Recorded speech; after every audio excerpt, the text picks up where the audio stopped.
everybody, welcome to this segment of Black Spring.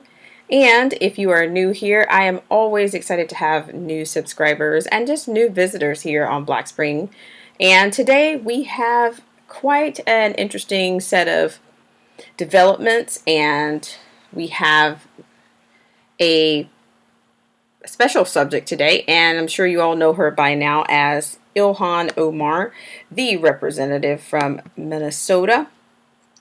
And of course, by now we're all used to the anti-Semitic rhetoric, attacks, 9/11 quote, some people did something.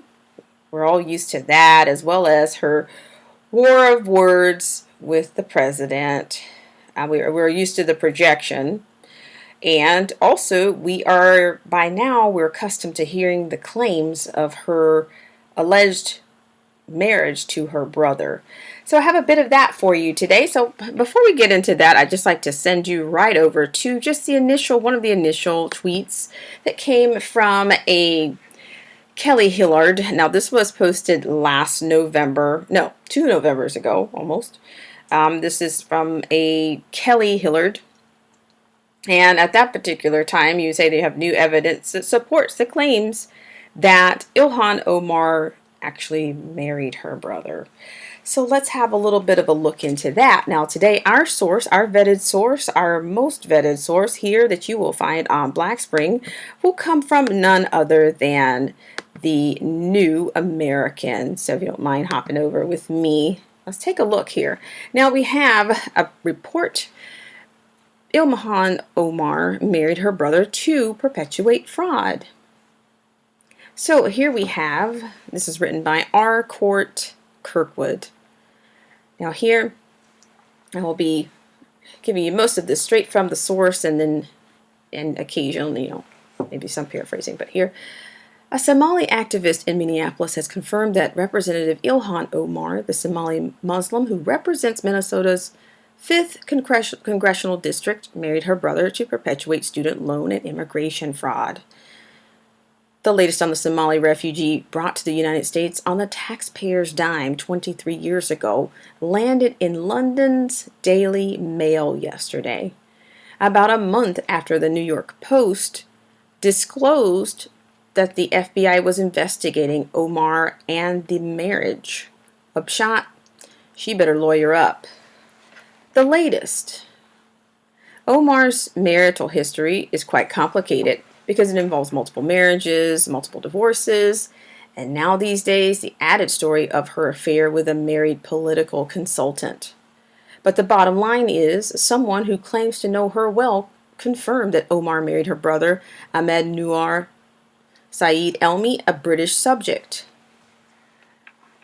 Abdikim Osman, a Somali community leader in Minneapolis who runs the Exerta Sheikh Facebook page, told the Mail that Omar admitted she would do what she had to do to get Elmi papers to keep him in the U.S. As well, Osman told the Mail she said she needed to get papers for her brothers to go to school. We all thought she was just getting papers to allow him to stay in this country. That would mean Omar, who denies the consanguineous marriage, committed student loan fraud. Another suspicion among those who've looked into her shady past.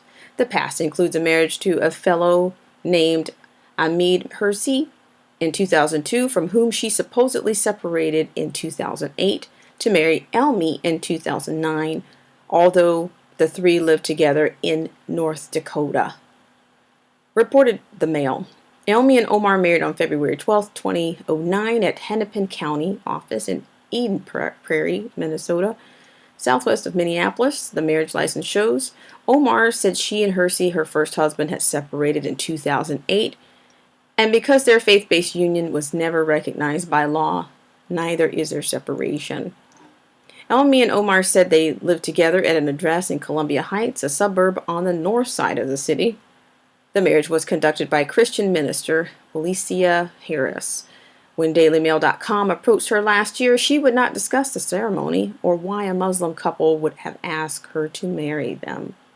Despite the new marriage, Omar and Ursi, the man she divorced to Elmi, were still together as husband and wife, Osman explained.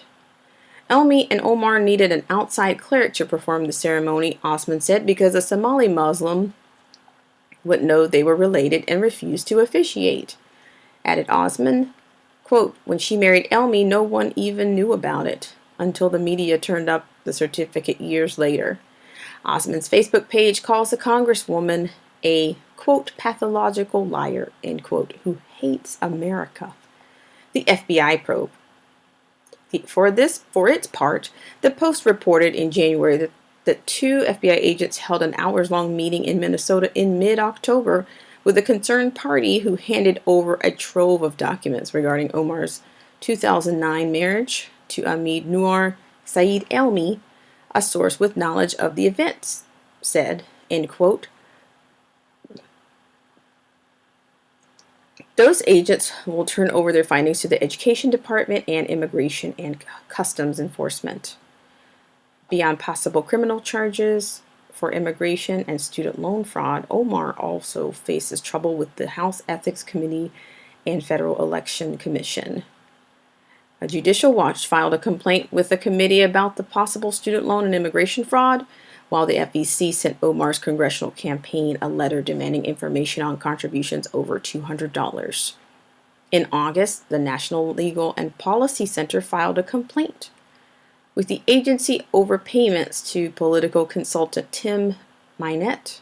In October, the Mail caught Minette and Omar shacked up together in Washington, D.C. Minette's jilted wife fingered Omar as the other woman in divorce papers, which included allegations that Omar's payments to Minette weren't for the, quote, consulting, end quote, which in turn led to the FEC complaint. The Post reported in November that Omar had shoveled nearly $400,000 into Minette's consultancy. So, if that's not enough to chew on, for those of us American patriots, American taxpayers, and those who just seek justice, we'd love to know what will become of Ilhan Omar. Will we see justice for her? Will we see her being prosecuted to the fullest extent of the law? Will we see a resignation arise with these allegations and with hopefully we will see some charges? But who knows? We're dealing with